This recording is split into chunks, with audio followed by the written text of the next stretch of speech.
Hey everyone. Today, we're going to dive into the story of basketball, and trust me, it's a lot weirder and more surprising than you probably think. This isn't just a story about a sport, it's a journey filled with bizarre facts and twists you just won't see coming. So let's get right into it. Okay, so what on earth could peach baskets, long pants, and food poisoning possibly have in common? I know, it sounds like the beginning of a really weird joke, right? But believe it or not, these are all absolutely key ingredients in the wild history of basketball. Stick with me, because we're going to connect all those dots. All right, let's set the scene. Forget the massive, sold-out arenas we know today. Our story starts in a small, quiet gymnasium during a really harsh New England winter. You've got this instructor who is just desperate to keep his students busy and active indoors. And that instructor? His name was Dr. James Naismith. Back in 1891, he was given a task: create a new sport, but one that was less likely to cause injuries than football.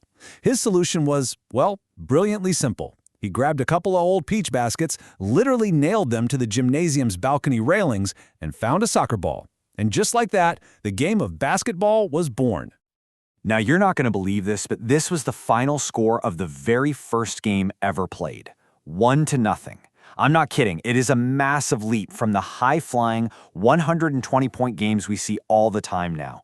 It just goes to show you how much the game has evolved from its super cautious ground-based origins. So how did we get from a game that ended 1-0 to the global spectacle we know today? Well, that journey took some serious organization, a whole new sense of style, and one rule that, surprisingly, has been constant from the very beginning. Okay, let's fast forward more than 50 years after Naismith's invention. In 1946, the first major professional league was finally formed. It was called the Basketball Association of America, or the BAA. And yep, this was the league that would eventually merge and rebrand to become the NBA that we all know and love. The evolution of the game's look is just as dramatic. I mean, can you even imagine today's athletes sprinting up and down the court in full-length trousers? It's hilarious to think about. The switch to shorts wasn't just about fashion, it was all about allowing for the incredible speed and athleticism that would come to define the modern game. So with all these changes, new leagues, new uniforms, totally new strategies, you might think the entire game was just overhauled. But in the middle of all that evolution, one core measurement, one fundamental piece of the game's DNA has stayed untouched since day one. That's right, the height of the hoop. In the United States, it's set at 10 feet. And you know, it wasn't the result of some big scientific study. Naismith just happened to nail those peach baskets to a railing that was that high. It was a complete happy accident that turned out to be the absolute perfect height for the game. And for the rest of the world using the metric system, that 10 feet translates precisely to 3.05 meters. This isn't just a simple conversion. It's the official international standard that's recognized everywhere. Think about it. That very specific height is like the invisible thread that connects every basketball court on the planet. Whether you're in a gym in Springfield, an alleyway in Manila, or a massive arena in Madrid, that rim is 3.05 meters high. It's the one constant that has never, ever changed. So, with the rules and the look of the game pretty much set, the stage was ready for superstars to emerge. Players who would push the limits of what was even possible on the court and create those legendary moments we all remember. But here's a real shocker.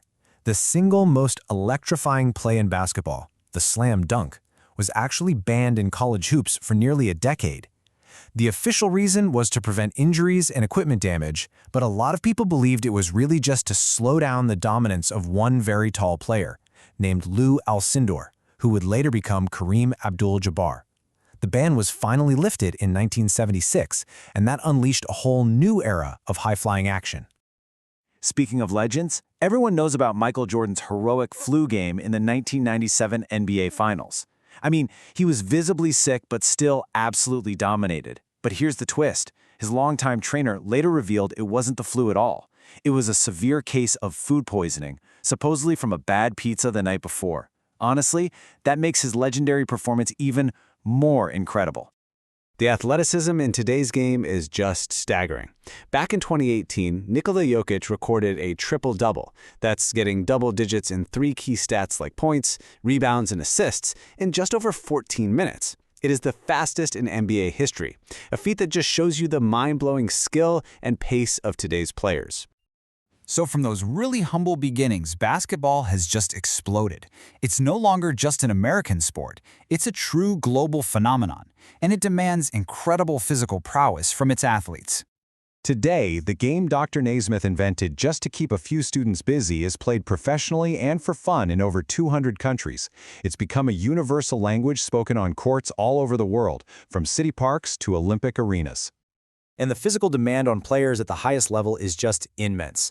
An average NBA player can burn around 900 calories in a single game. That's a testament to the nonstop, high-intensity action that defines modern basketball. It's a full-body workout played at the highest speed imaginable. So we've gone from a simple idea in a gym to a global sport defined by unbelievable athletes and iconic moments. A game that started with a 1-0 score now captivates billions. It really makes you wonder, what could possibly be next for the game of basketball?